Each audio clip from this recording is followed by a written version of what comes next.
अत्यंत खडतर आणि कठीण समजल्या जाणाऱ्या सनदी लेखापाल म्हणजेच चार्टर्ड अकाउंटंट परीक्षेत नाशिकच्या सर्वसामान्य कुटुंबातील अथर्व बिरारी याने घवघवीत यश मिळवलंय.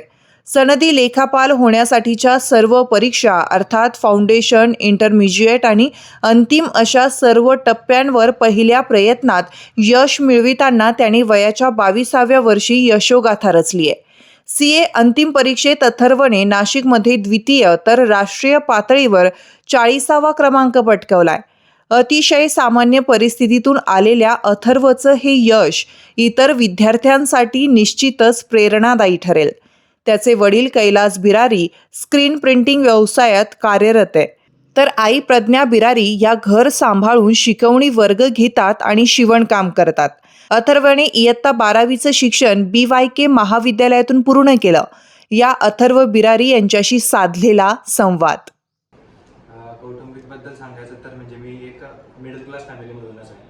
माझे वडील स्क्रीन प्रिंटिंगचा बिझनेस करतात. आई घरातल्या घरात वेगवेगळे म्हणजे बिझनेस करते, जसं टेलरिंगचं झालं, तिचं पार्लरचं झालं. तर असे घरच्या घरी आमचे छोटे बिझनेस आहे. मिडल क्लास फॅमिलीज म्हणता येईल. मग त्याच्यामुळे आहे माझं एज्युकेशन पण तसंच होतं की एक विसेंट फ्रान्सिस हायस्कूलमधून केलं ते पूर्ण. नंतर क्लासेस CA साठी जेव्हा गेलो तेव्हा पूर्ण क्लासेसच्या बेसिसवरच झालं. पण मग असं नव्हतं की काही एकदम स्पेशली वेगळं केलं का काय त्याच्यामध्ये. ओके. वयाच्या 22व्या वर्षी देशामध्ये तुम्ही 40वे आलात, तर त्याच्यामध्ये खूप मोठी स्ट्रगल आहे, मेहनत आहे.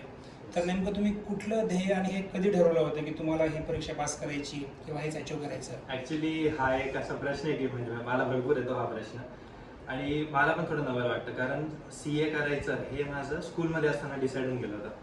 आता तेव्हाच्या माझा विचारसरणी खूप वेगळी होती की तेव्हा मी नुकतंच नवीन ऐकलं की CA केल्यावर आता CAच्या साईनला इतकं महत्त्व असतं, इतकी रिस्पेक्ट असते, इतके पैसे भेटतात, मेन म्हणजे व्हॅल्यू खूप आहे साईनला. तर तेव्हापासून मला ते फॅसिनेटिंग खूप झालेलं होतं की हा कोर्स काहीतरी वेगळं देऊ शकतो आपल्याला. तर मग तेव्हापासून ती एक इच्छा निर्माण झाली. तेव्हापासून मग त्या हिशोबाने मी काम करायला लागलो की आपल्याला आता पुढे जाऊन ह्या फील्डमध्ये यायचं. आणि वयाच्या 22व्या वर्षी होणं म्हणजे हे तर खरंच माझ्यासाठी पण खूप मोठी गोष्ट आहे की इतक्या लवकर हे माझं पूर्ण झालं हा कोर्स आणि मी करू शकलो होतो व्यवस्थित. पण याच्या मागे असं होतं की हे एक मोटिवेशन आधीपासून येऊन गेलेलं होतं की आपल्याला स्वतःसाठी काहीतरी करायचं आहे, आपल्या फॅमिलीसाठी काहीतरी करायचं आहे, आणि जर हे ठरवलंय तर हे पूर्ण करायचं आहे, इतकंच मनात होतं. आपण ध्येय ठरवतो, पण ध्येयासाठी आपल्याला एखादा मार्गदर्शक लागतो किंवा गुरु लागतो. तर तसं तुमच्या आयुष्यामध्ये कुणी होतं का? एखादे शिक्षक असतील किंवा फॅमिलीमधली कुणी पर्सन असेल? CA मध्ये यायच्या अगोदर असं कोणीच नव्हतं की जो मला इन्स्टंटली लगेच असं गाईड करू शकेल. म्हणजे माझ्या मावशीचे हस्बंड CA आहेत, त्यांच्याकडून मला याचं बॅकग्राऊंड समजलं होतं याचं पूर्ण CA मध्ये कसं असतं काही. पण ज्या वेळेस मी खरंच इकडे CA फाउंडेशनमध्ये उतरलो त्यावेळेस माझे ते जे पहिले सर होते अतुल आचळे म्हणून होते. तर मग त्यांनी मला सगळ्यात पहिलं मार्गदर्शन दिलं CA मध्ये की कसं असतं, काय असतं, आपण किती स्टेजेसमध्ये पूर्ण करू शकतो हे तिथून.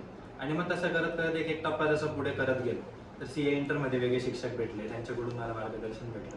पण सगळ्यात मोठं म्हणजे मला जेव्हा मी ऑफिस जॉईन केलं CA उल्हास बोरसन कंपनीमध्ये, तर त्यावेळेस माझ्या सिनियर्सकडून, उल्हास सरांकडून, नंतरून CA जयेश देसले त्यांच्याकडून, आणि माझे जेवढे पण कलिग्स आहेत त्यांच्याकडून खूप सगळे डेटा इनपुट्स भेटत गेले. अभ्यास कसा करायचा, काम कसं करायचं, वेगवेगळ्या प्रकारे शिकू कसं शकतो, हे सगळे इनपुट्स मला त्यांच्याकडून भेटत गेले. सो एक मोठा वाटा त्यांच्याकडे की त्यांनी मला इतकं चांगलं मार्गदर्शन दिलं, त्याच्यामुळे लवकर झालं आणि चांगल्या पद्धतीने होऊ शकलं माझं.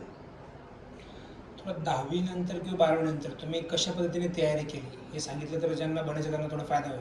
ओके. तयारी म्हणजे आता 11th मी कॉमर्स सिलेक्ट केलं, आणि कॉमर्स 11thचा हाफ इयर झाल्यानंतर मी CA फाउंडेशन चालू करून दिले होते क्लासेस त्याचे.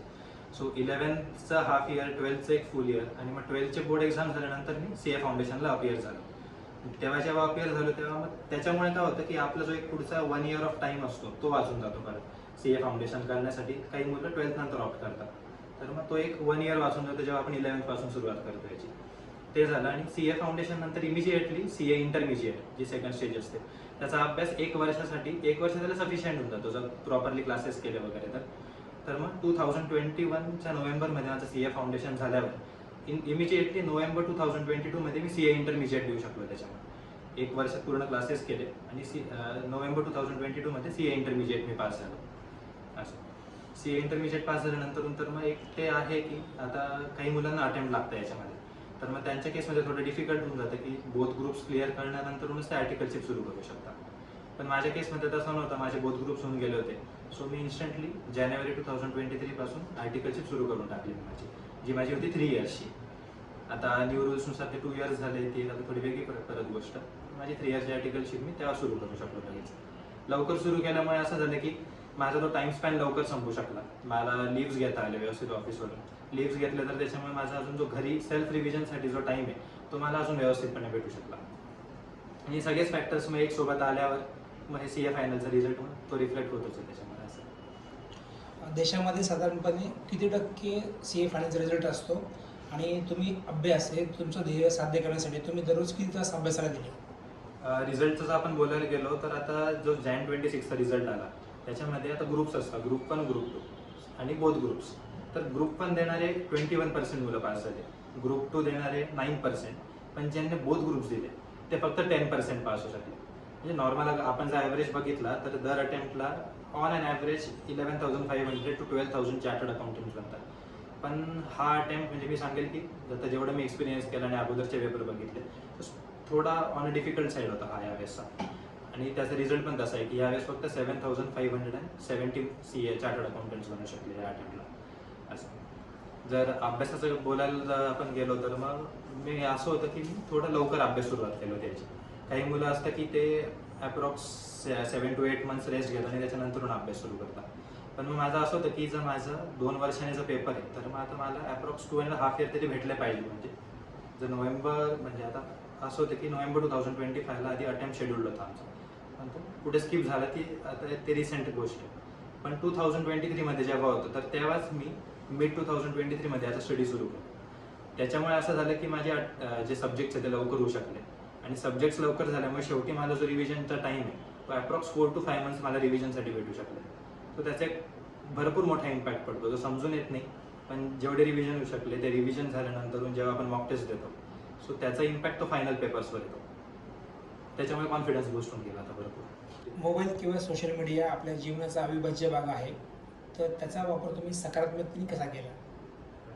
असं मी आता हे तर नाही म्हणणार की मी पूर्णपणे सोशल मीडियापासून लांब राहिलो त्या पिरियडमध्ये. कारण जेव्हा आपण 10 to 14 hours एक स्टडी शेड्यूल बनवलेलं राहतं तर त्याच्यामध्ये असं होऊन जातं की कंटिन्यू अभ्यास करण्यामुळे आपलं माइंड थकून जातं त्या गोष्टींमध्ये. सो एक थोडासा वेगळा टाइमपास असणं ते पण एक गरजेचं आहे, कारण आपण त्याच्याने रिफ्रेश होतो, नवीन मोटिवेशन भेटतं. की असं नाही वाटत की आपण तेच ऑन अ लूप चालू आहे आपलं. तर त्यासाठी सोशल मीडिया एक चांगलं आहे. पण मग एवढं मी सांगू शकतो की त्याच्यावर जो टाइम रिस्ट्रेंट आहे तो टाकणं भरपूर महत्त्वाचं आहे. कारण सोशल मीडिया एक अशी गोष्ट आहे की जे आपण विचार करतो 5 मिनिटं वापरू, 10 मिनिटं वापरू, पण ते 5 आणि 10 मिनिटं कधी 1 तास बनून जातात हे समजून येत नाही. सुरुवातीच्या काळामध्ये जेव्हा माझं असं व्हायला लागलं त्यावेळेस समजलं की यापासून थोडं लांब राहणं गरजेचं आहे. सो त्यावेळेस मी एवढं ठरवलं होतं की जेव्हा आपण ब्रेक घेणार आहे तर त्याच्यामध्ये मी 10 minutes स्ट्रिक्टली 10 minutes फक्त वापरू शकेल जास्तीत जास्त, किंवा न वापरलेलं तर उलट चांगलं की मोबाईल वापरण्यापेक्षा उलट घरातल्यांसोबत बोलून घेतलं, कुठे बाहेर राऊंड मारून आलो, वॉक करून आलो तर ते जास्त इम्पॅक्टफुल राहतं जेव्हा मूड रिफ्रेश करण्यासाठी. सो सोशल मीडिया मी तर असंच म्हणेल की पूर्णपणे जर बंद नसेल होत तर मग टाइम रिस्ट्रेंट टाकणं महत्त्वाचं आहे त्याच्यावर. कारण त्याच्यामध्ये डिस्ट्रॅक्शन म्हणूनच सोशल मीडिया काम करते. ते आपण किती जरी रिफ्रेशिंग म्हटलं तरी टाइम पिरियड भरपूर कन्झ्युम होऊन जातो त्याच्यामध्ये आपलं. CAची एक्झाम खूप टफ मानली जाते, तर जे मुलं या क्षेत्रामध्ये नव्याने येऊ इच्छितात त्यांच्यासाठी तुम्ही काय मेसेज द्याल? पहिलं तर असं आहे की आपण जर सोशियली बघितलं तर सगळ्यांचं म्हणणं हेच आहे की CA भरपूर अवघड आहे आणि सगळ्यांच्या मनात ती भीती असते या कोर्समध्ये त्यांना की नाही खरंच अवघड आहे, आपल्याकडून होईल का नाही हा कोर्स. तर ह्या भीतीबद्दल मी एकच सांगू शकेल की CA ही 3 step प्रोसेस आहे, फाउंडेशन, इंटरमिजिएट अँड फायनल. तुम्ही ह्या फुल प्रोसेसला शॉर्ट टर्म गोल्समध्ये जेव्हा डिवाईड कराल तेव्हा ऑटोमॅटिक तो कोर्स थोडा इझी वाटायला लागेल की नाही. आता तुम्ही जेव्हा विचार करतो आपण की डायरेक्ट CA बनायचं आहे तेव्हा हा खूप मोठा गोल आहे सगळ्यात पहिलं तर. पण जेव्हा हा विचार करतो की आपल्याला पहिले फाउंडेशन क्लिअर करायचं आहे, नंतर विचार करतो इंटरमिजिएट क्लिअर करायचं आहे, तेव्हा ऑटोमॅटिक ही जर्नी तुकड्यांमध्ये वाटली जाते आणि ते तुकडे थोडे इझी वाटायला लागतात. मेन म्हणजे तर हे सांगेल की हा कोर्स करायच्या आधी जो आपला व्हाय आहे की आपण हा कोर्स का करतो आहे हा क्लिअर असणं गरजेचं आहे. कारण त्याचं जे आन्सर येईल ते आपलं मोटिवेशन राहणार आहे पुढे हा कोर्स कंप्लीट करण्यासाठी. कारण डेडिकेशन आणि परसिव्हरन्स ह्या दोघं गोष्टी ह्या कोर्समध्ये भरपूर महत्त्वाच्या आहे. हे कोर्स करता मला समजलं. तर नवीन मुलांसाठी पण मी हेच सांगू शकेल की डायरेक्ट पूर्ण मोठं टेन्शन न घेता या जर्नीला छोट्या छोट्या तुकड्यांमध्ये वाटून त्याच्याकडे त्या दृष्टिकोनाने बघा. तुमची अचिव्हमेंट किंवा ध्येय काय असेल? यापुढे तर आता माझा विचार आहे की कॉर्पोरेटमध्येच मी आता जॉबसाठी अप्लाय करणार आहे की आता त्याच्यामुळे जे हे अगोदरपासून होतं की जेव्हा CA बनू की त्याच्यानंतरून आपल्याला कॉर्पोरेट्समध्ये जायचं आहे. त्या हिशोबानेच माझी वाटचाल होती आधीपासून, या हिशोबानेच माझी विचारसरणी होती. तोच विचार आता पुढे मी आणणार आहे अंमलात. प्रिंटिंग व्यावसायिक आहात, तर तुमचा मुलगा CA झाला आहे आणि देशामध्ये 40वा आला आहे, तर एक वडील म्हणून तुमच्या नेमक्या काय भावना आहेत? भावना तर फार म्हणजे व्यक्त करण्याच्या हेच आहे. पहिले मला रिझल्ट ऐकला तर डोळ्यातनं पाणी यायला लागला. कारण आम्ही नवरा बायकोने जे काही कष्ट केले त्याचं फार मोठं फळ अथर्वने आम्हाला दिले. आमच्या कष्टाचं फळ मिळालं आम्हाला आणि त्यांनी करून दाखवलं, तेच अचीव केलं जे त्यांनी ठरवलेलं होतं. एक पालक म्हणून तुम्ही त्याला कशा प्रकारे सपोर्ट केला? सपोर्ट म्हणजे त्याचा पूर्ण अभ्यासावर लक्ष केंद्रित राहील त्याच्यासाठी घरातलं वातावरण शांत ठेवणं, त्याला डिस्टर्ब होणार नाही या दृष्टिकोनी, आणि त्याला जे लागेल ते आम्ही पुरवत गेलो.